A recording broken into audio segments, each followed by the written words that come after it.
Cozy English Stories with Shara. Hello, everyone, and welcome back to Cozy Boxcar Stories. I'm your host, Shara. And I'm Michael. So let's start things off today with a question. Right.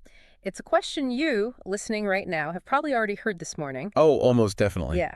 You might have heard it from the barista at the coffee shop, or maybe from a colleague on a video call, or even just a neighbor as you were locking your front door. It's everywhere. It really is. It is arguably the most common question in the entire English language. And yet, answering it with any degree of genuine honesty is incredibly complicated. The question is simply this: how are you? It's such a fascinating sociolinguistic phenomenon, isn't it? Yeah. Just 3 short words. Just 3. But the weight those words carry and the way we've been culturally and neurologically conditioned to respond to them, it really reveals a tremendous amount about human psychology. Totally. Linguists actually refer to this kind of exchange as phatic communion. Phatic communion. Okay. Yeah, it's a term for communication that doesn't actually exist to convey information. It serves a social function instead. Right. When someone asks, "How are you?" they are rarely asking for a clinical breakdown of your mental or physical state. Imagine if you gave them one. Exactly. They'd be terrified. They're performing a social ritual. It's a verbal handshake that lubricates social interaction and establishes a baseline of non-threat. And that tension, that exact friction between the social ritual and our actual lived internal reality, that's the premise of the source material we are jumping into today. And it's a really interesting set of sources. It is. We're looking at a unique collection of transcripts from an Easy English audio series. Now, because the material was designed for language learners, the vocabulary is intentionally accessible. Right. And it leans heavily on these very cozy, somewhat simplified visual metaphors. You know, they have you imagining a warm wooden library, listening to the rain against the window, holding a hot cup of Earl Grey tea. Right. And initially, one might look at that framing and assume the content is elementary. Sure, because of the cozy imagery. Exactly. But if you look past the simplified vocabulary, the psychological architecture the authors are building is actually quite profound. It really is. They are using these accessible, almost childlike images as a sort of Trojan horse to teach a highly advanced psychological concept. Emotional granularity. Yes, emotional granularity. Yeah. That is the ability to accurately identify and categorize your own internal emotional states. Which is huge. It's massive. Studies consistently show that high emotional granularity is one of the strongest predictors of long-term mental health and resilience. So, while the framing is a cozy library, the underlying mechanics are rooted in cutting-edge cognitive behavioral science. That is the perfect way to frame our mission for this exploration today. We are going to take these accessible metaphors and translate them. We're going to unpack the heavy psychological science behind them. Sounds like a plan. We're going to look at why we habitually hide our true feelings, take a guided tour through what the sources call the Museum of Feelings, and examine the neurobiology of why certain paintings in that museum look the way they do. And then the practical application. Exactly. Finally, we'll get into the physiological feedback loops, specifically how our diet and our screen time habits directly dictate our internal emotional weather. It's an ambitious progression, moving from the sociological pressure of emotional masking down into the granular neuroscience of specific feelings, and finally out into behavioral economics and habit formation. It's a journey, and as you mentioned, the gateway into all of this is that automatic response to the question, how are you? Right. The source text points out a universal truth here. When a casual acquaintance asks how you are, the overwhelming majority of us default to, "I'm fine, thanks." The reflex. The authors actually compare this to a reflex, almost like a machine. They describe us walking around like robots just outputting, "Beep boop, I am fine, beep boop, I am fine." Beep boop, I'm fine. I love that. It's funny, but it's true. The robot reflex is an apt metaphor because a machine operates on a fixed algorithm, right? It lacks the capacity for dynamic internal states. Which we definitely have. Humans obviously are not machines. Yeah. You could be operating on 2 hours of sleep, nursing a brutal migraine, or processing profound grief, yet your automatic output remains, "I'm fine." Always fine. The real question from a psychological standpoint is why we deploy this reflex so reliably. Right, and the sources touch on the desire to be polite, or the assumption that others simply lack the bandwidth for our negativity. Yeah, but underneath that politeness is a deep evolutionary drive. Oh, really? Yeah. In early hominid tribes, demonstrating vulnerability or sickness could make you a liability to the group. We are hardwired to project competence and baseline stability to maintain our social standing. Wow.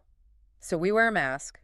The text uses the imagery of a Halloween mask, a permanent plastic happy mask that we strap on before we leave the house. Yes. But keeping that mask in place has a cost, doesn't it? I mean, I'm thinking about the times I've had a genuinely terrible day, but I've had to run a meeting or attend a family event. It's exhausting. It is. By the time I get home and finally take the mask off, the physical exhaustion is staggering.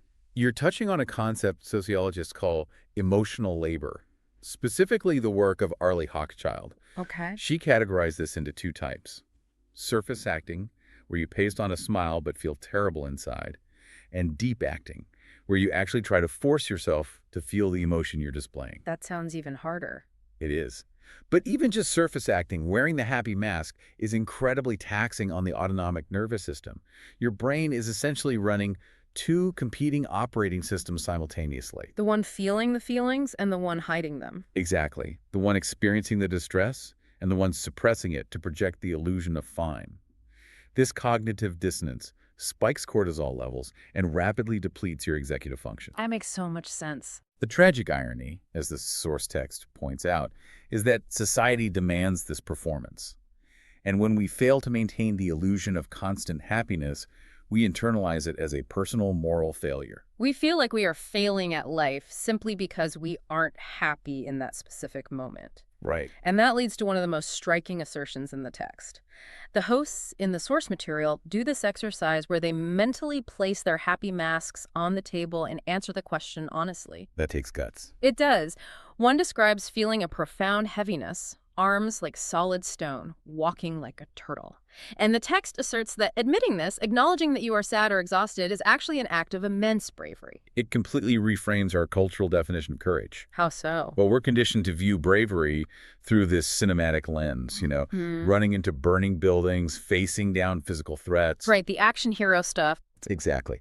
But psychological bravery is entirely different. It requires immense interoceptive awareness and psychological safety to look at another human being, drop the societal armor, and say, my battery is empty today, I am struggling. Brené Brown's extensive research on vulnerability mirrors this exactly. Vulnerability is not weakness. It is the most accurate measure of courage, because you are willingly exposing yourself to the risk of rejection or judgment. The source leans into that exact reframing. They compare this emotional honesty to being a brave knight facing a dragon. I like that. Yeah, you aren't wielding a physical sword. Your weapon is the truth about your internal state. And I think that's a brilliant question to pose to you, the listener, right now. How much of your daily energy is spent powering that I am fine robot reflex? How often are you running on a 1% battery but utilizing immense cognitive resources to project a full charge to your colleagues and your family? A lot of wasted energy. Dropping the mask isn't giving up. It's a strategic conservation of your mental energy. And part of the difficulty in dropping the mask is that once we do, we often realize our internal state isn't just one simple emotion. It's messy. It's a tangled web.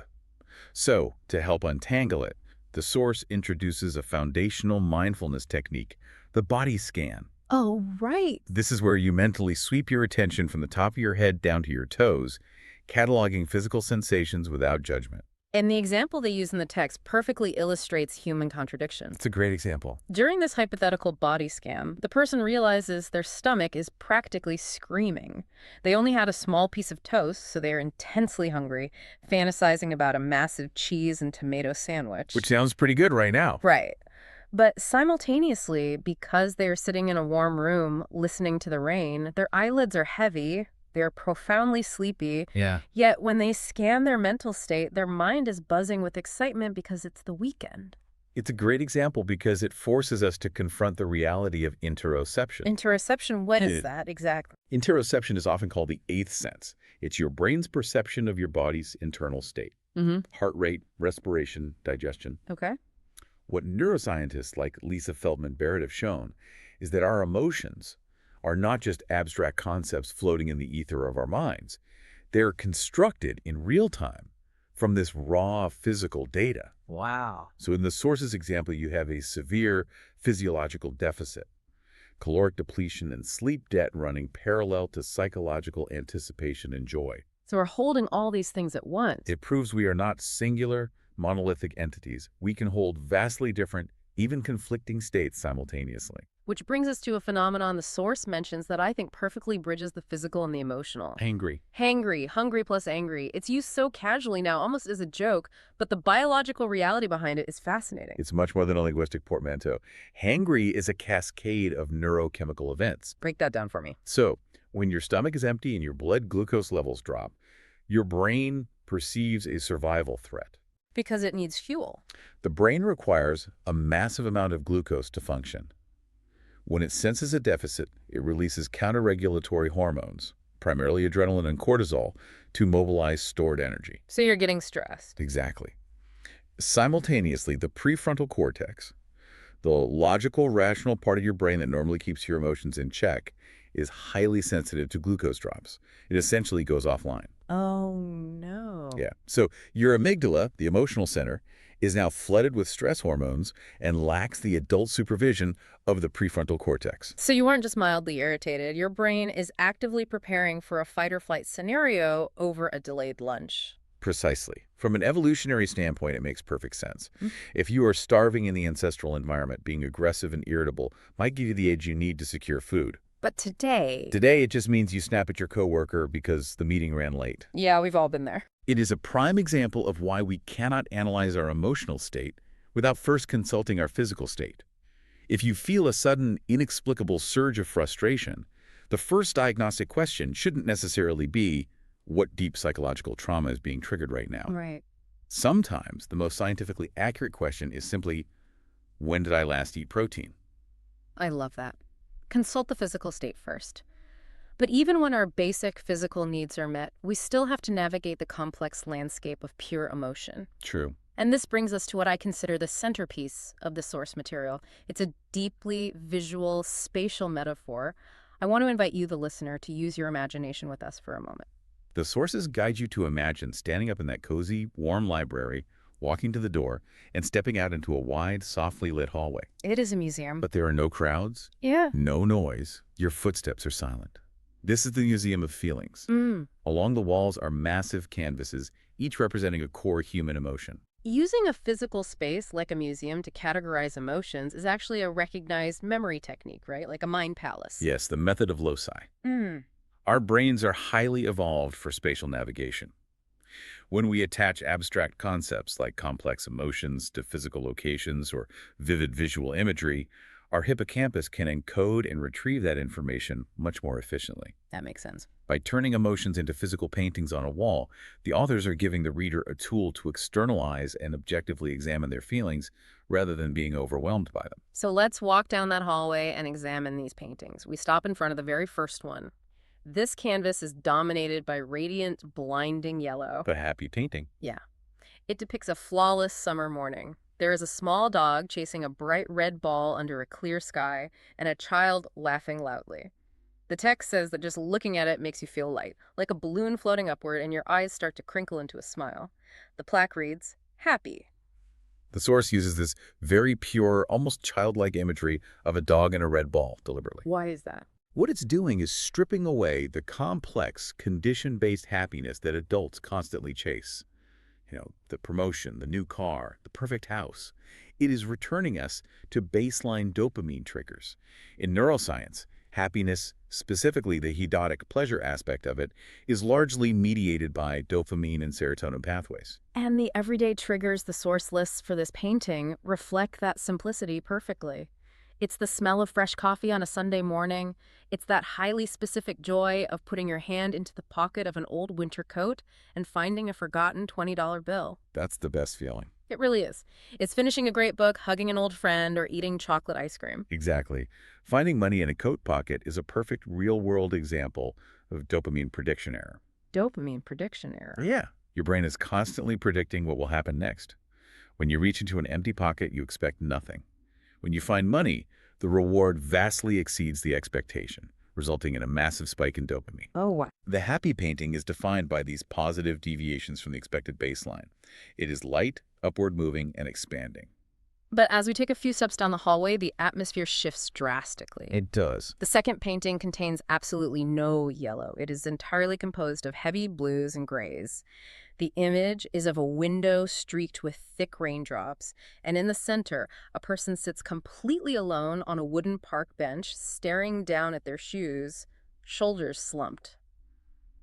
This is sad. If happy is the sensation of floating, sad is the sensation of gravity doubling. Gravity doubling. The text described it as carrying a giant rock in a backpack. Yeah. From a physiological perspective, sadness often correlates with increased parasympathetic nervous system activity, Okay, what does that mean in the body? specifically the dorsal vagal complex, which induces a state of conservation and withdrawal. Your heart rate slows, your posture physically collapses, your voice drops in pitch. The source makes a really insightful distinction here about the nuances of this state. It separates stormy sad from quiet sad. Stormy sad is the acute, active distress, loud crying, visible anguish. But quiet sad is different. Yes, and quiet sad is frequently misunderstood in modern society. The text describes it as a cloudy day inside your mind. You aren't necessarily crying, you just have zero energy. You just want to retreat. You don't want to engage, you want to sit perfectly still. Psychologists sometimes refer to this state, when it's mild and transient, as depressive realism. Depressive realism. It is a natural evolutionary mechanism. When an organism experiences a loss or a failure, the brain reduces dopamine and serotonin to force the organism to withdraw, conserve energy, and process the event before attempting to re-engage with the environment. So it's not a malfunction.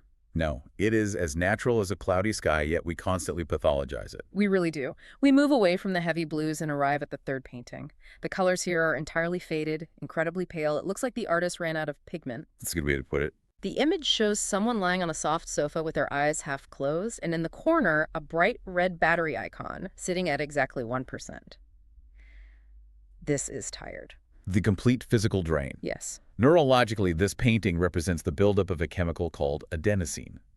From the moment you wake up, adenosine begins accumulating in your brain, binding to receptors and gradually inhibiting neural activity. Creating sleep pressure. Yes, creating sleep pressure. By the time you reach that 1% battery, the adenosine pressure is overwhelming.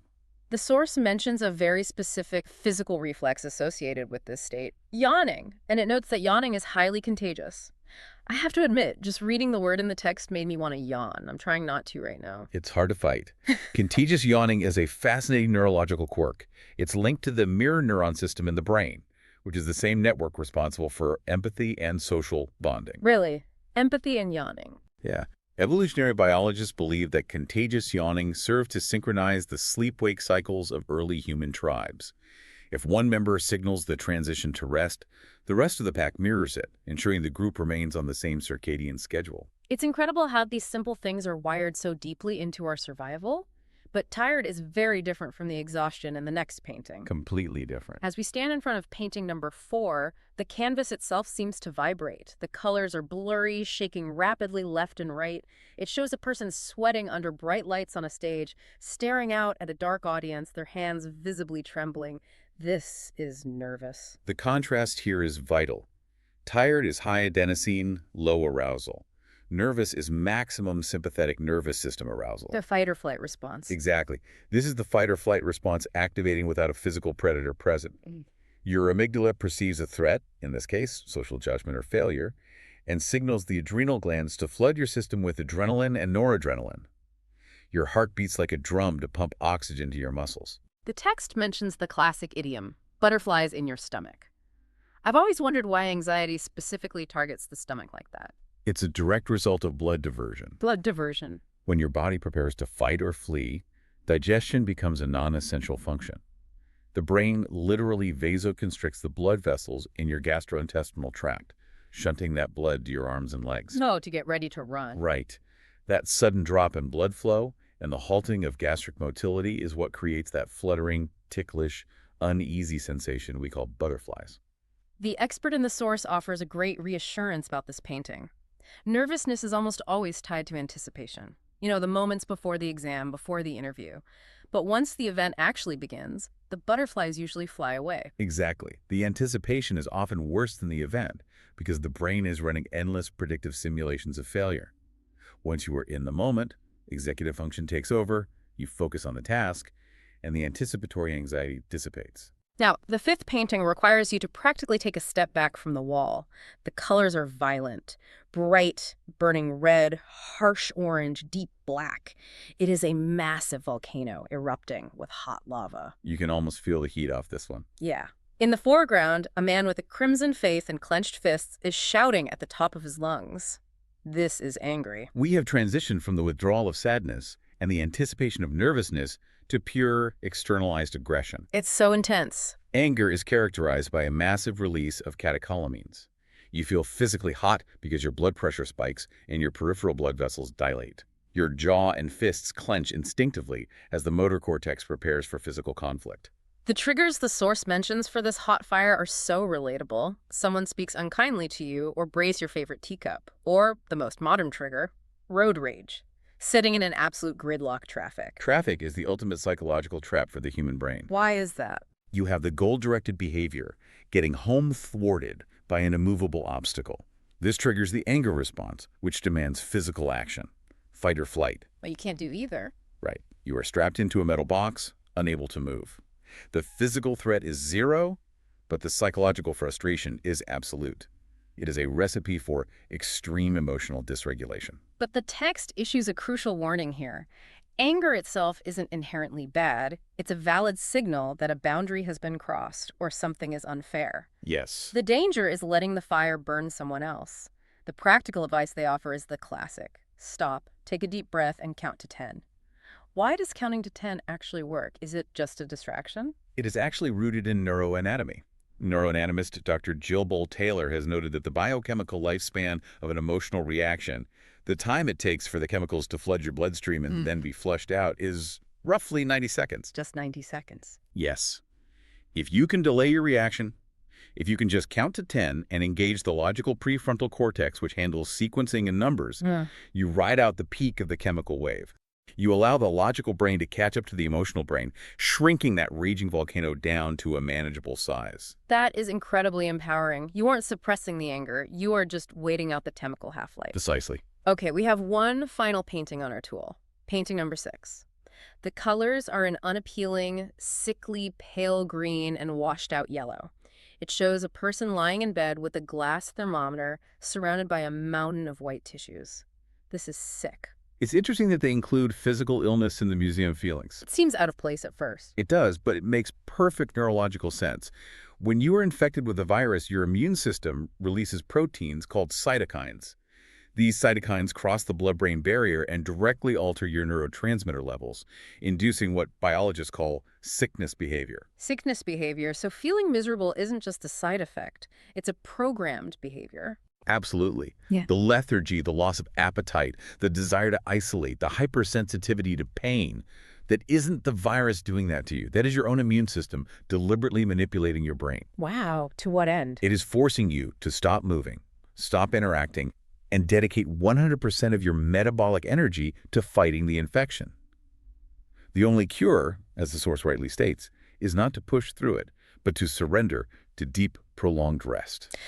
So we've walked the hallway, we've examined happy, sad, tired, nervous, angry, and sick. We understand the physiological mechanisms behind them. Yeah. But the sources don't just leave us with these static canvases. The transition here is quite striking. They shift from these fixed paintings to a dynamic, fluid metaphor, the sky of you. It is a profound shift in perspective. Moving from a museum where exhibits are static and categorized to the natural world where everything is transient. Right. The sources propose that our emotions are exactly like the weather inside our minds. I found this deeply resonant with mindfulness practices. If we map it out based on the paintings. Happy is clear visibility, sunshine, not a cloud in sight. Sad is a heavy overcast sky, thick fog, or a steady rain. Angry is a loud thunderstorm, crackling with lightning. Perfect mapping. But the philosophical core of this metaphor is how we react to that weather. The text asks a simple question. When you are sitting in your living room and it starts pouring rain outside, what do? The absurdity of the alternative is what makes the point so clear. Do you run out into the middle of the street, look up at the dark clouds, and start screaming at the rain to stop?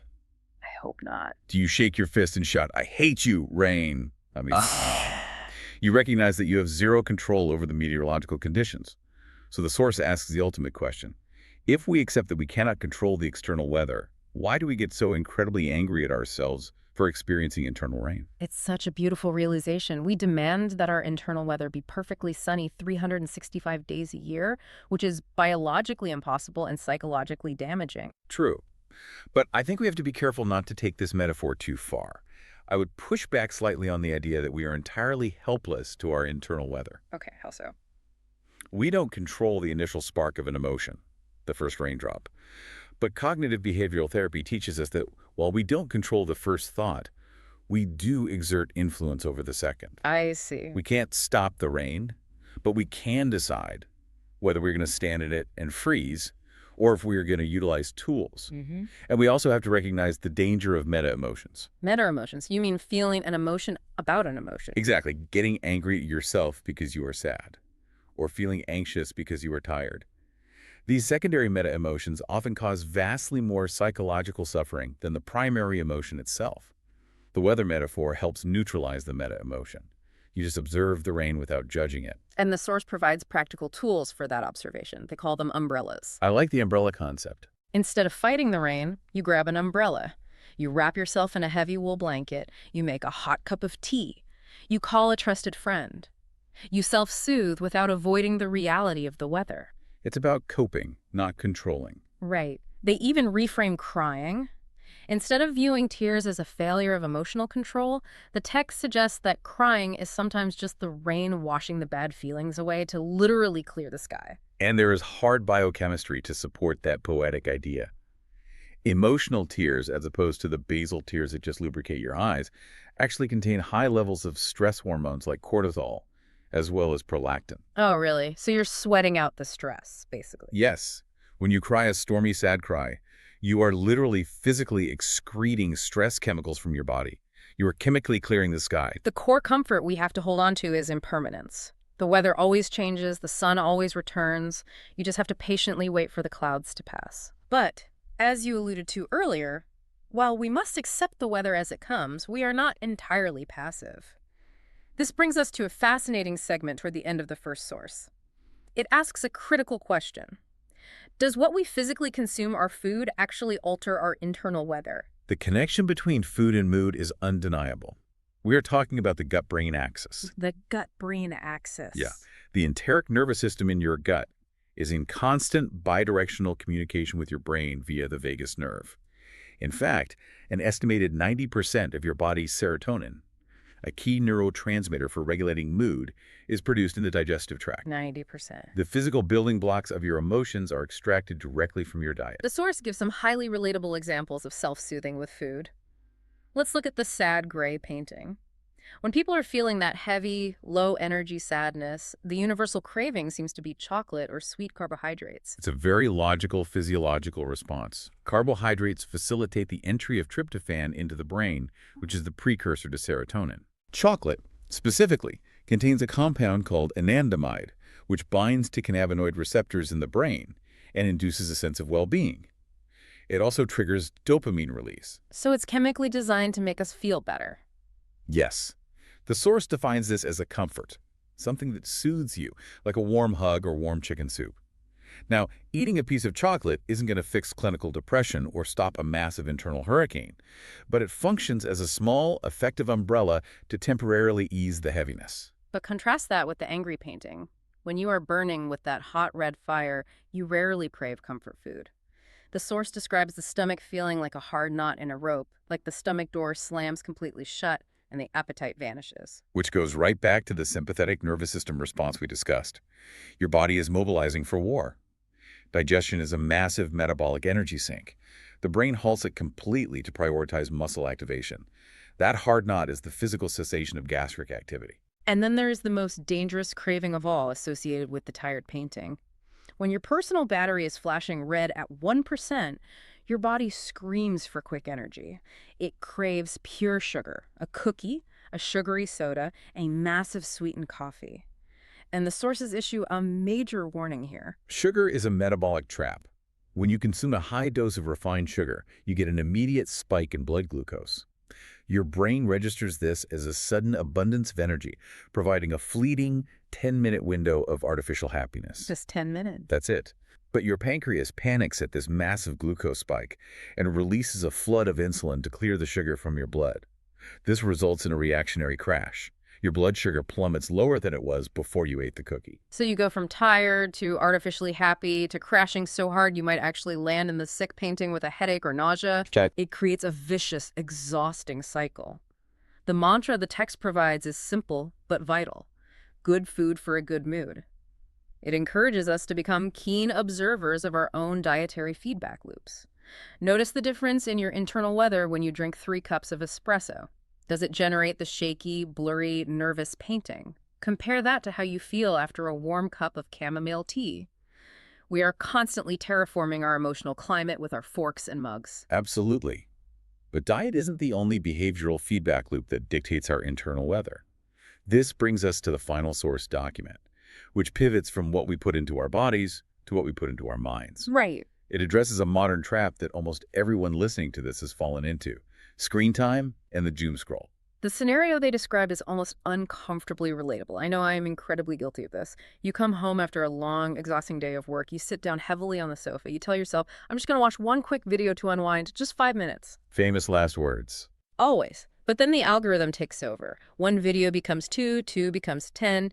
You fall down a rabbit hole of, say, woodworking tutorials or cooking hacks, and suddenly it is 1:00 a.m. It is the defining behavioral addiction of our era, often referred to as revenge bedtime procrastination. Revenge bedtime procrastination. That's a strong phrase. You feel you lacked control over your daytime hours, so you steal back time at night, even at the cost of your own sleep.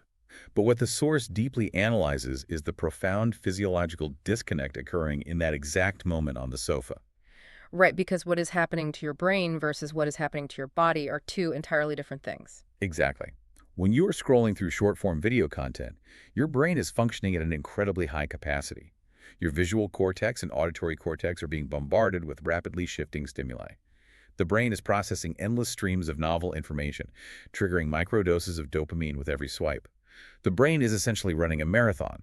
But what is your body doing? Your body is completely 100% dormant. You're practically frozen in place. The brain is hyper-aroused, believing it is interacting with a highly dynamic environment. But the motor cortex is silenced. And the proprioceptive feedback, the signals your muscles and joints send to your brain about where you are in space, is virtually zero. It's a total mismatch. Yes. This massive disconnect creates a very specific emotional fallout. The source notes that you don't feel a healthy tired. You know, that deeply satisfying exhaustion you feel after a long hike or a productive day of physical labor. Instead, you feel low. You feel emotionally hollowed out, and physically you feel terrible. You wake up the next morning with a tight, painful neck and an aching back from being slumped in one position. The low feeling is the result of dopamine depletion. You have exhausted your reward circuitry without achieving any actual goal. And this leads directly into what the source accurately names the tired circle. The tired circle. It is a brutal, self-perpetuating feedback loop. You sit on the sofa, you get trapped by the screen, which means you go to sleep hours past your intended bedtime. Furthermore, the blue light from the screen has suppressed your pineal gland's production of melatonin, severely degrading the quality of whatever sleep you do manage to get. So because you slept late and poorly, you wake up the next morning feeling even more tired. Your battery starts the day at 40% instead of 100. Because you are tired, your executive function is impaired, meaning you have even less willpower and less physical energy to engage in healthy movement. And because you have no energy to move, what is the path of least resistance when you get home? You sit back down on the sofa and reach for the screen. The body and the feelings are intimately, inescapably connected. The physical stagnation breeds the emotional low, which breeds further physical stagnation.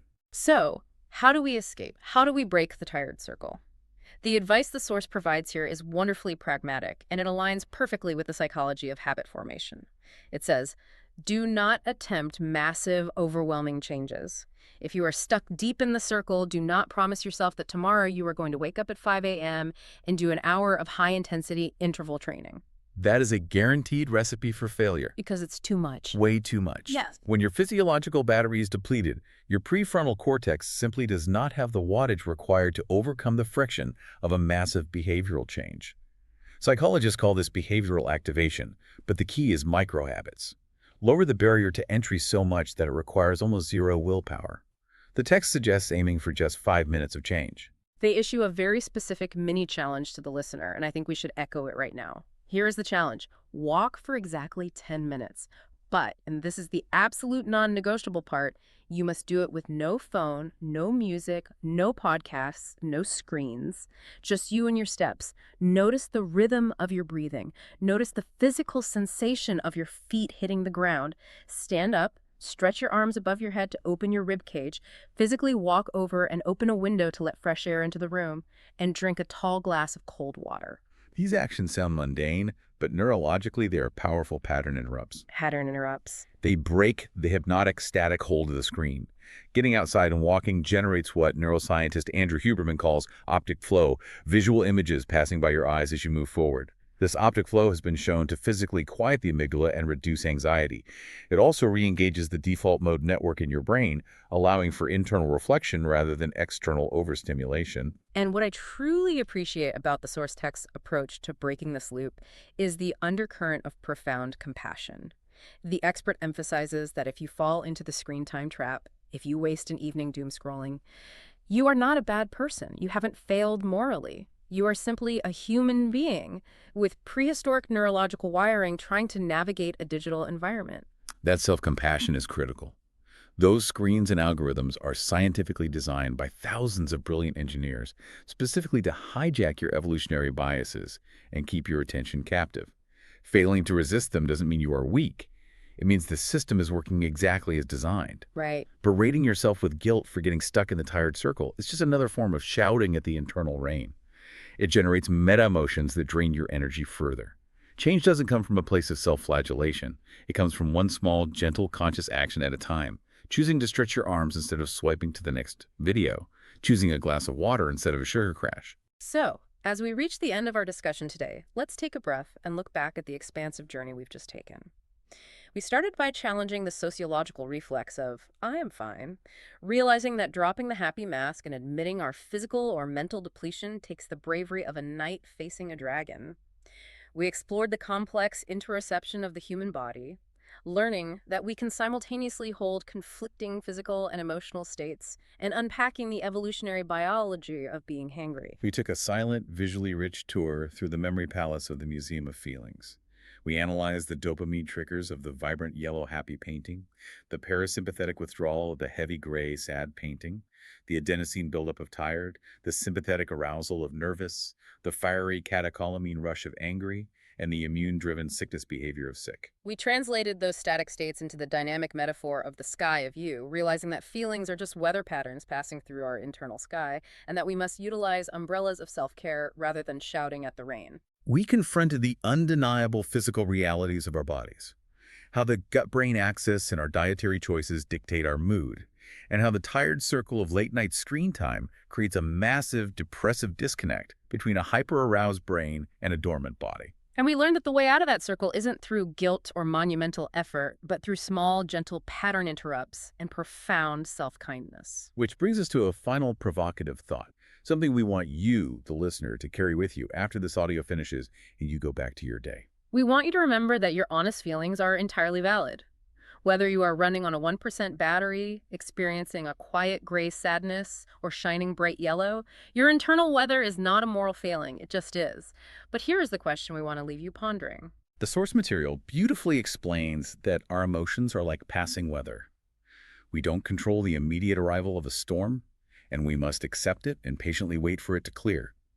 But considering everything we just discussed about the physiological feedback loops, how strongly our daily habits, like choosing a protein-rich meal over a sugar crash, or taking a 10-minute walk with optic flow instead of a glowing screen, alter our neurochemistry. Are we truly just passive observers of our internal weather, or by mastering those small daily behavioral choices, do we actually possess the power to slowly plant trees, build structural shelters, and over time permanently terraform our own internal climate for the better? It is the ultimate question of neuroplasticity and agency. Are you just watching the sky, or are you actively shaping the landscape to change how the weather affects you?